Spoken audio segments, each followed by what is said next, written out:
안녕하세요. 오늘도 사연살롱을 찾아주셔서 감사합니다. 저는 50대 초반의 여성입니다.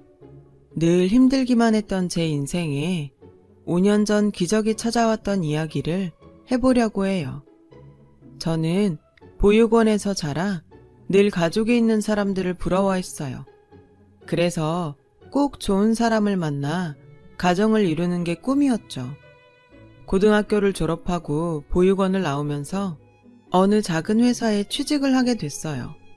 공장에서 일을 하고 옆에 있는 기숙사에서 지낼 수 있는 곳이었어요. 열심히 돈을 모아서 혼자 자취할 날만 꿈꿨어요. 나만의 공간을 갖고 싶었거든요. 그렇게 돈 모으는 데에 열중해 있던 어느 날 남편을 만나게 됐어요. 사무직이었던 남편이 공장에 샘플을 전달하러 왔다가 저와 만나게 된 건데요. 저는 그때 공장 사무실에서 격리를 하고 있었어요. 남편은 제가 마음에 들었는지 처음 만났을 때부터 친근하게 말을 걸었고 그런 남편이 좋았어요. 친절하고 따뜻하게 대하는 사람이 별로 없었으니까요. 처음 받아보는 친절에 마음을 뺏겼던 것 같아요. 남편과 6개월 정도 사귀다가 결혼을 했습니다. 어릴 때부터 꿈꿔왔던 가족이 생긴다는 것에 너무도 마음이 벅차 결혼식 내내 울었던 기억이 나네요. 남편은 그런 저를 보며 결혼식 날 신부가 그렇게 울면 미운 딸 낳는다는데? 라며 놀리는 바람에 더 울었었네요. 시어머니는 말이 없고 무뚝뚝해 보이셨지만 고아인 저를 받아주신 것만도 감사해서 처음 뵀던 날 큰 절까지 올렸었죠. 그리고 누구보다 잘 살겠다고 약속했어요. 결혼 후 몇 년간은 별일 없이 잘 지냈어요. 두 아이가 태어났고 저는 애들을 키우랴 남편 뒷바라지하랴 매일매일 정신이 없어서 하루가 어떻게 가는지도 모르고 지냈어요. 그때 시어머니 댁에 반찬과 김장김치도 제가 다 했는데 지금 생각하면 그 많은 일을 어떻게 다 했나 엄두가 나질 않네요. 그런데 남편이 조금씩 변해갔어요. 원래 성품이 나왔다고 하는 게 더 맞을 것 같아요. 언젠가부터 남편은 월급을 제대로 갖다 주지 않았는데 알고 보니 시어머니가 월급을 달라고 했다는 거였어요. 제가 남편한테 어머님이 당신 월급 달라고 하셨다며 그래도 우리가 쓸 건 남기고 드려야지 그렇게 다 갖다 드리면 애들은 어떡해 우리 생활비는 어쩌고 지금 당장 내일 장볼 돈도 없는데 미리 말을 해주던가 라고 하자 남편은 버럭 화를 내며 아니 그동안 내가 갖다 준 돈 다 어쩌고 내일 장볼 돈도 없다고 그래? 그렇게 돈을 물 쓰듯 낭비하니까 엄마가 돈을 달라고 하셨지. 당신 진짜 어쩌려고 돈 관리를 그따위로 하는 거야. 라는 거였어요. 저는 너무 황당하고 어이가 없어서 당신이 갖다 준 돈이 얼마나 된다고 그렇게 말해. 우리 생활비하고 적금 붓고 나면 빠듯해서 남는 것도 없어. 그건 당신이 제일 잘 알잖아. 그리고 내가 무슨 낭비를 해.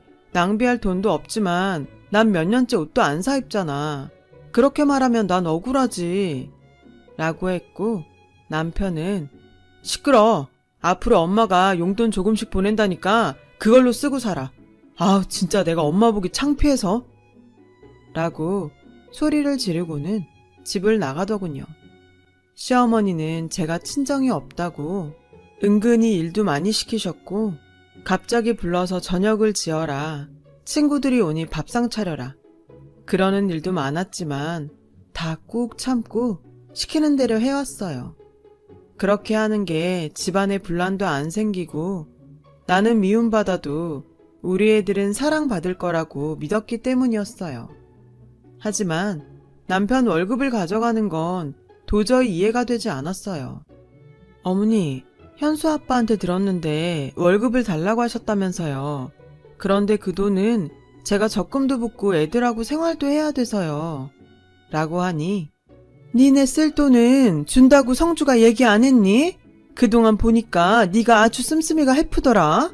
시장 가서 야채 같은 것도 쓸데없이 많이 사오고 내 식구 먹으면서 뭘 그렇게 많이 사는 거냐. 그래서 내가 가지고 있으면서 쓸 만큼만 주겠다고 했다. 어머니, 제가 장을 많이 본 건 어머니가 저희 반찬을 많이 가져가셔서 넉넉히 만드느라고 그랬던 건데요.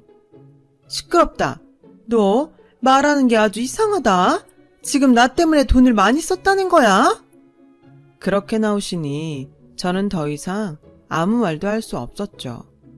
그때부터 저는 시어머니에게 매주 조금씩 돈을 탔어야 했는데 그 돈으로는 애들한테 들어가는 걸 써주기도 부족했어요. 남편한테 사정을 얘기하고 용돈을 좀 나눠달라고 했지만 남편은 코웃음만 치더군요. 내가 나가서 사람들 만날 때 돈 없어 절절 매야겠어? 사회생활하는 사람이 여유가 있어야지. 언제 무슨 일이 생길 줄 알고 막말로 갑자기 친구라도 만나면 내가 돈 한 푼 없이 가서 얻어먹기만 해야 돼? 다른 집 마누라들은 남편 자존심 세워준다는데 보고 자란 게 없어서 그런가? 라며 은근히 제가 고아라는 걸 비아냥거리더군요. 저는 너무 억울했지만 더 이상 아무 말도 하지 않았어요. 제 말이 통하지 않는다는 걸 몇 번의 경험을 통해서 알았으니까요. 저는 제가 할 수 있는 일들을 찾기 시작했고 집에서 할 수 있는 인형 눈 붙이기부터 밤가기 같은 일들을 했죠. 손도 많이 가고 힘이 드는 거에 비해 돈은 조금이었지만 그나마 집에서 애들을 보며 할 수 있는 일이었어요. 사정이 이런데도 시어머니는 주는 돈을 더 줄이더군요. 요새 돈 좀 번다며 그럼 더 안 줘도 되지? 라며 조금씩 줄이더니 어느 날부터인가는 돈을 한 푼도 보내지 않았어요. 어머니, 이번 주 돈은 언제 보내주세요? 원래 어제 주셨는데. 라고 하자 네가 버는 돈으로 충분히 쓰고 살겠더만 꼭 내 아들이 번 걸 그렇게 가져다 쓰려고 드니? 너도 좀 염치가 있어봐라. 다른 집 며느리들은 직장도 좋은 데 다녀서 집에 이모들 두고 시댁에도 돈 펑펑 쓴다는데 너는 어째 타갈 생각만 하니? 라며 오히려 핀잔을 하면서 내가 무슨 번듯한 사돈집이 있어서 어디다 자랑을 할 수 있기를 한가? 그렇다고 며느리 직업이 빵빵해서 덕을 볼 수 있기를 한가? 아휴, 정말 내 팔자야. 라고 들으라는 듯 신세한탄을 하시더군요. 저는 어머니한테 돈 만든 걸 포기해야 했어요. 그리고 애들을 어린이집에 두고 다닐 수 있는 일을 찾았고 보험 설계사를 시작하게 되었죠. 남편은 점점 집에도 잘 안 들어왔고 늦게 들어오는 날도 술에 취해 있을 때가 많았어요. 알고 보니 남편은 원래 도박에 빠져 있었더라고요.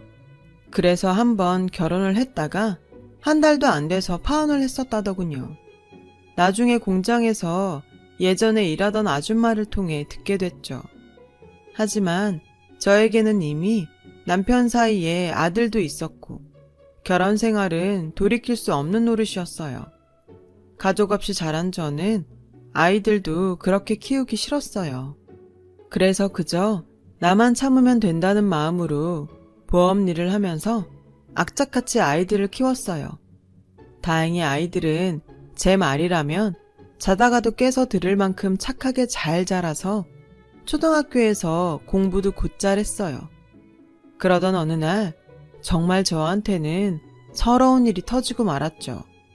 저와 큰 아들 현수가 생일이 같아서 둘의 생일 기념으로 잡채를 만들고 아이들이 좋아하는 치킨을 만들어주려고 양념을 다 묻혀서 냉장고에 넣어두었는데 저녁에 집에 오니 아무것도 없는 게 아니겠어요. 딸아이 말로는 오후에 할머니가 와서 가져갔다는데 정말 기도 안 차더군요. 세상에 어느 할머니가 손주 생일날 선물은 못 줄 망정 생일 파티 음식을 가져가나요. 저는 우라통이 터져서 그 길로 시댁으로 쫓아갔어요. 어머니, 오늘 냉장고에 넣어둔 거요. 저랑 현수 생일이라서 만들어 놓은 거예요. 그걸 그냥 가져가시면 어떡해요. 그리고 제 생일은 그렇다 쳐도 어떻게 현수 생일인데 이러실 수가 있어요. 손자 생일인데요. 기억은 하셨어요? 라며 울분을 토하자 야, 이게 진짜 못 배웠다 못 배웠다? 이렇게 싸가지가 없어서야? 네가 지금 시애미한테 하는 태도가 이게 뭐냐? 뭐? 생일? 그래, 너 말 잘했다. 너는 내 생일이라고 언제 뭐 그렇게 특별한 거 해준 적 있니? 내가 네 아들 생일 기억 못한 것만 서운해. 네가 그렇게 손자 생일이 어쩌고 하니 기왕 말 나온 김에 나도 하자. 나는 어쩌다가 천혜구아를 며느리로 들이게 돼서 아주 어디 가서 쪽팔려서 말도 못 꺼내고 살았다. 그렇게 사람 창피 주고 네가 맨몸으로 와서 자식까지 낳고 살았으면 시애미한테 고마워서 뭐라도 하나라도 더 주려고 해야 인간 아니냐? 우리 성주 아니었으면 넌 아직 시집도 못 가고 공장에 처박혀 있었어. 네 인생 피게 해줬으면 매일 감사하다고 해도 부족할 일 아니니? 처음에 만났을 땐 큰절을 하고 부산을 떨더니 내가 돈 좀 관리하고 집에 저녁 반찬거리 좀 가져왔다고 이렇게 쫓아와서 사람을 못 살게 구고 시건방을 떨어? 너 그냥 나가. 나도 너 더는 못 봐주겠어. 계속 이럴 거면 너 혼자 나가. 없어지라고.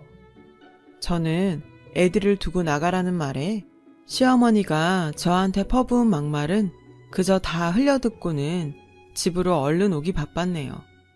남편은 여지없이 집에 들어오지 않았고 새벽 동틀 무렵 제가 출근을 하려고 일어날 때야 술에 취해 들어와서 씻지도 않고 잠이 들었어요. 정말 모든 걸 놔버리고 도망가 버릴까 하는 생각이 굴뚝 같았죠. 하지만 애들한테 부모 없는 삶을 물려주고 싶지 않아 참았어요.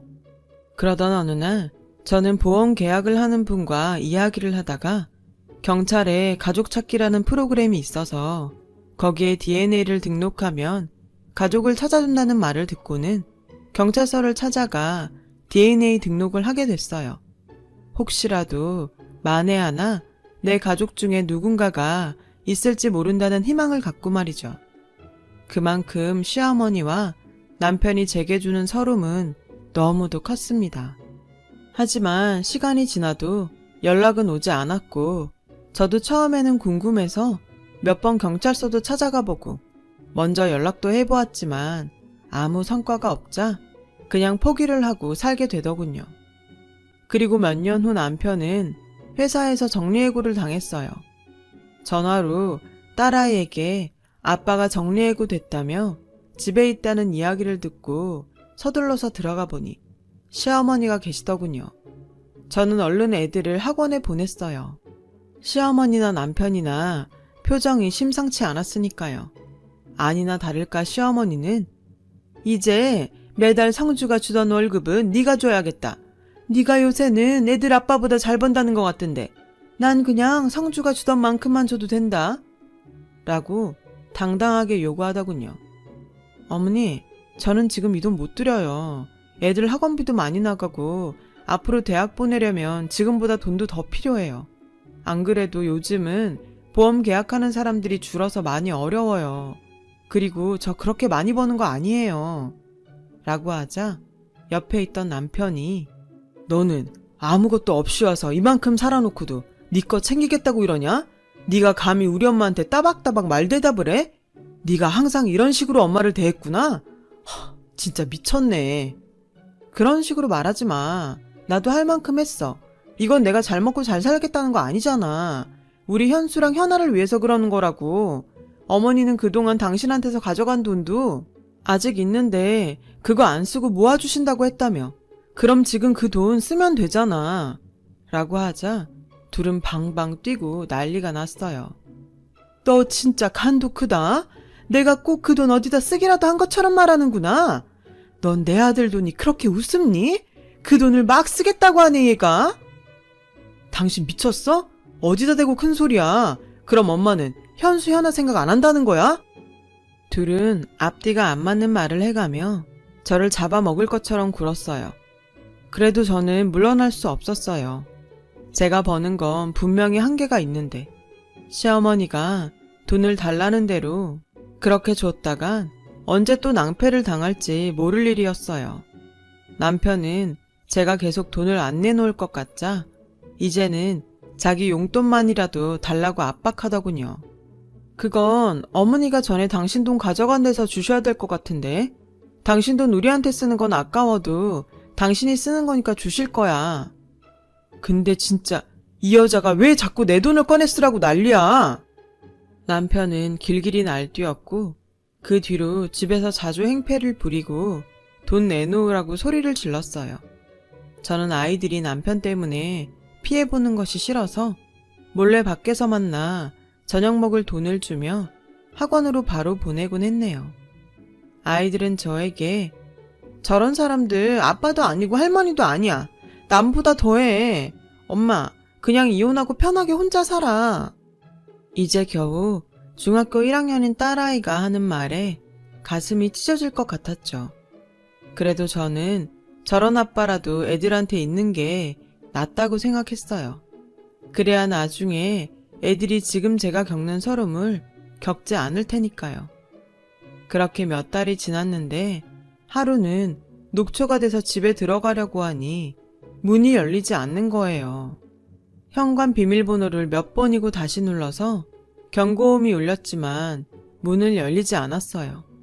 저는 문을 두드리며 당신 안에 없어? 왜 문이 안 열리지? 여보! 남편은 전화도 받지 않더군요. 그러다가 저희 집에 시어머니가 오시길래 어머니, 문이 안 열려서 사람을 불러야 할 것 같아요. 했더니 문을 열고 들어가 잠궈버리더군요. 그리고는 저한테 전화를 걸어서 네가 돈을 못 주겠다면 우리도 가만히 있을 수 없다. 우리 집에 하나 도움 안 되는 며느리 이젠 필요 없다고 라며 나가라고 하셨고 저는 여보, 어머니 말씀이 진짜야? 맞아? 라며 계속 문을 두드리자 남편은 나와서 저한테 삿대질을 하며 다 필요 없다는 말 못 들었어? 나가라고! 학원에서 밤늦게 온 아이들은 이 사실을 알고 울고불고 난리가 났지만 시어머니는 오히려 니들이 그러면 엄마만 더 힘들게 될 줄 알아. 현수 너 함부로 까불고 엄마 찾겠다고 나서면 가만 안 둘 거야. 라며 애들한테 겁을 줬다고 하더군요. 저는 결국 급하게 혼자서 잠만 잘 수 있는 원룸을 구했고 더 악착같이 돈을 모아야 하겠다는 생각에 야식업체 설거지까지 했네요. 가끔 학교로 애들을 보러 가는 날이면 눈물바다가 됐죠. 애들은 자꾸 저와 살겠다고 했지만 아직 그럴 형편은 아니었어요. 저는 그저 애들에게 조금만 더 참으라고 말할 수밖에 없었어요. 그러던 어느 날 저는 뜻밖의 전화를 받았습니다. 가족 찾기에 등록한 DNA와 일치하는 사람들이 나타났다는 거였어요. 너무 믿기질 않아 경찰서로 쫓아가니 지난주에 어떤 할아버지가 어렸을 때 잊어버린 딸을 찾고 싶다고 오셨는데 DNA 검사 결과 이유미 씨 가족인 걸로 밝혀졌습니다. 라는데 정말 입이 다물어지지 않았어요. 저는 그날 제 가족이라는 분들을 만났어요. 진짜 제가 맞아요? 거짓말 아니죠? 제 가족 맞죠? 정말이죠? 제가 몇 번이고 얘기하자 그분들은 저를 껴안으며 펑펑 우셨어요. 알고 보니 제가 3살 되던 해에 할머니가 어떤 무당한테 제가 집에 있으면 가세가 기운다는 말을 듣고 가족들 몰래 저를 보육원에 버리셨다는 거예요. 할머니는 저를 잃어버렸다고 거짓말하셨다가 돌아가시기 직전 사실대로 말씀하셨다고 하네요. 그러다가 제 어머니가 중병에 걸려서 돌아가시기 전 저를 꼭 보고 싶다고 하셔서 혹시나 하는 마음에 저를 찾게 되었다고요. 저만큼이나 가족들도 힘든 세월을 보냈겠구나 생각하니 눈물이 앞을 가렸어요. 그리고 제 이름은 이유미가 아닌 박혜선이라는 것도 알게 됐습니다. 저는 가족들에게 이끌려 어머니를 보러 병원으로 갔어요. 엄마, 혜선이요. 엄마가 그렇게 보고 싶어한 혜선이 왔어요. 오빠가 하는 말에 코에 호스를 꽂고 계시던 엄마는 애써 눈을 뜨시곤 앙상한 손을 뻗어 제 손을 잡으셨어요. 엄마, 엄마. 저는 다른 말이 나오지 않아서 그저 엄마라고만 하며 울었네요. 어머니는 병원에서 제 손을 잡아보시고는 며칠 뒤 세상을 떠나셨어요. 만나자마자 이별한 어머니지만 저는 어머니를 만난 게 너무 감사하기만 했죠. 아버지는 대기업에서 임원으로 계시다가 은퇴하셨고, 오빠 부부는 대학 교수이고, 남동생은 치과 의사였어요. 갑자기 생긴 제 가족들은 다들 너무 근사해 기가 죽더군요. 혜선아, 널 부끄럽게 생각하면 안 된다. 넌 네가 있던 환경에서 최선을 다해 살았고, 그래서 우리를 다시 만났잖니. 나는 우리 딸이 아주 자랑스럽다. 라는 아버지 말에 눈시울이 붉어졌어요. 정말 내 아버지라서 이렇게 내 마음을 알아주나 싶은 생각도 들었죠. 아버지는 엄마와 단 둘이 살고 계셨는데 엄마를 보내고 혼자가 되셨으니 당분간 저와 같이 살고 싶다고 하셨어요. 저는 그게 너무 좋기도 했지만 애들이 걸렸어요. 그래서 일단 제 사정을 오빠한테 얘기했어요. 아버지한테 말하면 충격받으실까봐 걱정이 됐거든요. 오빠는 아버지한테 말해도 괜찮을 거라면서 같이 잘 말씀드리자고 했고, 제 처지를 들은 아버지는 화가 나셔서 그 자리에서 일어나 당장 아이들을 데리러 가자고 하셨어요. 저는 남동생이 운전하는 차를 타고 아버지는 오빠가 운전하는 차를 타고 그렇게 시댁 앞에 검은 세단차 2대를 몰고 갔어요. 제가 배를 누르자 시어머니는 저인 걸 확인하시고 막말부터 퍼부으셨어요. 네가 무슨 낯짝으로 여기까지 왔냐? 이제 돈 좀 내놓을 생각이 들어? 그러자 아버지가 큰 소리로 저희 손주들 데리러 왔습니다. 라고 하셨고 그 말에 시어머니와 남편이 어리둥절해서 나오더군요. 남편은 저와 제 식구들을 위아래로 훑고는 어디서 등골 빼먹을 영감이라도 구했어? 그래서 이렇게 와서 큰 소리 치는 거야? 내 자식들 그럼 구질구질한 돈으로 키우게는 못하지? 라며 빈정대자 오빠가 진짜 생각하는 수준 하고는 저분이 제 아버지세요. 우리가 혜선이 가족입니다. 라며 저를 가리키자 남편과 시어머니는 어리둥절 하더군요. 오빠와 남동생이 우리 애들 옷가지와 책들을 챙기는 동안 저는 시어머니와 남편에게 제 가족을 찾은 얘기를 했죠. 제 얘기를 들은 2사람은 얼굴이 하얗게 질려서 아버지를 보다가 점점 고개를 숙이더군요. 아버지는 돈 때문에 항상 걱정이 많으신 것 같으니 이제 제 손주들은 제가 챙기겠습니다. 그동안 제 딸한테 하신 것에 대해서는 차차 어떻게 할지 변호사와 상의할 거고요. 라고 하셨고 변호사 소리를 들은 시어머니와 남편은 표정이 구겨졌어요. 오빠와 남동생이 애들 짐을 다 챙겨 나오자 시어머니는 다급하게 저를 붙잡고 얘, 우리 얘기 좀 하자. 그래도 너 갈 데 없을 때 우리가 받아줘서 여태까지 살았잖아. 아버님 오해 안 하시게 말씀 좀 잘 드리고 하는데 오빠가 시어머니 손을 탁 치며 남의 동생 함부로 잡지 마시죠. 그리고 받아줘요. 어디서 그런 말씀을 하시죠? 제 동생이 결혼을 했지 이 집에 일하러 들어온 일꾼입니까? 사람이 힘없다고 막대하고 그러는 거 아닙니다. 라며 차갑게 말하자 시어머니는 절절 매기 시작했어요. 예, 내가 정말 큰 실수를 했다. 정말 미안하다. 내가 잘못했어. 여보, 내가 미안해. 당신이 돈 안 준다니까 그만 욱해서. 정말 내가 바보 같았어. 미안해. 저는 너무 기가 막혀서 돈을 안 준다고 해서? 당신이 어떻게 그런 말을 해? 난 당신이 본 돈 거의 만져보지도 못한 사람이야. 그런데 내가 아이들하고 먹고 살겠다고 한 돈을 안 준다고 사람을 그렇게 내쫓아? 그것도 일하고 들어오는 사람을? 나 이혼 소송할 거니까 그렇게 알고 있어. 저는 애들을 데리러 학교로 갔고 갑자기 외할아버지와 외삼촌이 생긴 아이들은 어안이 벙벙했지만 곧 너무 기뻐하며 좋아해줬어요. 그리고 시어머니와 남편은 몇 번이고 제게 연락을 하고 찾아오기도 했지만 만나지 않았어요. 한 번은 제가 오빠 부부와 백화점에 갔는데 어떻게 알고 시어머니가 저희를 쫓아오신 거예요. 그래서 오빠가 무슨 얘기할 건지 드러나 보겠다며 같이 백화점 커피숍으로 들어갔죠. 그랬더니 시어머니는 저희도 쟤하고 잘 지냈는데 아들이 회사를 그만두면서 문제가 생긴 거예요. 용돈을 안 주겠다고 하니 불화가 좀 있었고 저도 남들 다 받는 폐물이니 예단 못 받고 며느리 맞았는데 제 입장은 생각 안 하시고 무조건 안 좋게 보시니 억울하네요. 라며 눈물을 찍어내는 거였어요. 그러자 오빠는 좋습니다. 그 용돈이란 거에 폐물 예단해드리고 저희도 가정폭력과 협박으로 아드님 사돈분 정식으로 고소하겠습니다. 라고 하니 시어머니는 아니 그러시면 얘기가 틀려지죠. 라며 언성을 높이려는데 오빠는 다 들리게 큰 소리로 지금 혜선이 이혼 변호사 만나고 있는데 애들 증언이 굉장하더군요. 하루가 멀다 하고 술 마시고 도박하고 집에 안 들어오는 아버지에 집에 있는 애들 간식까지 쓸어가고 돈 한 푼 안 보태면서 엄마를 부려먹는 할머니.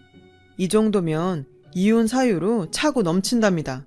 그리고 집 현관 번호까지 바꾸고 못 들어오게 해서 1년 가까이 밖에서 살게 했죠. 이런 것도 다 죄가 될 수 있고 위자료 받아낼 수 있다고 하던데 저희는 그대로 다 진행할 겁니다. 그러니까 그렇게 알고 계세요. 억울하다는 시어머니 말에 기가 차서 저도 한마디 했어요. 어머님 집에는 최신형 에어컨에 제일 큰 냉장고까지 있고 부엌도 최신식으로 다 뜯어 고치셨던데요. 우리 애들 낡은 에어컨 안 돌아가서 더워서 힘들어할 때 언제 한번 들여다보기라도 하셨어요? 어떻게 이렇게 뻔뻔하세요? 이제 와서 제가 친정이 생기니까 이런 식으로 돌변하시다니 정말 너무 유치하고 우습네요. 그 미안하다는 말도 못 믿겠으니까 나중에 법정에서 만나죠. 라며 소리 질렀고 시어머니는 주변에서 다 쳐다보자 얼굴을 숙이고 서둘러 나갔네요. 저는 아버지가 잘 아시는 변호사분 소개로 좋은 이혼 변호사를 만나서 소송에 승소를 하고 위자료도 받고 정신적 피해 보상도 받았어요. 지금은 아이들도 다 대학 가고 저는 인생 처음으로 매일 편안한 생활을 하고 있어요. 이런 든든한 가족들이 있다는 게 살아가면서 이렇게나 힘이 된다는 걸 몰랐어요. 가지고 있을 땐 모른다고 하던데요. 많은 분들께서 가족이라는 존재가 원래 있었기 때문에 너무도 당연한 거라 소중함을 저만큼은 못 느끼실지도 모르겠어요. 오늘은 더 따뜻한 마음으로 가족들 한 번 더 생각해 보시는 건 어떨까요? 저 같은 사람도 웃을 날이 오니 사연 들으시는 분들에게도 좋은 일들 생기셨으면 좋겠다는 마음으로 이 이야기를 하게 됐습니다. 그럼 다들 행복하세요. 들어주셔서 감사합니다. 여러분, 사연 댓글에 응원과 현명한 조언 부탁드려요. 좋아요와 구독은 저에게 큰 힘이 됩니다. 오늘도 좋은 일 가득하세요.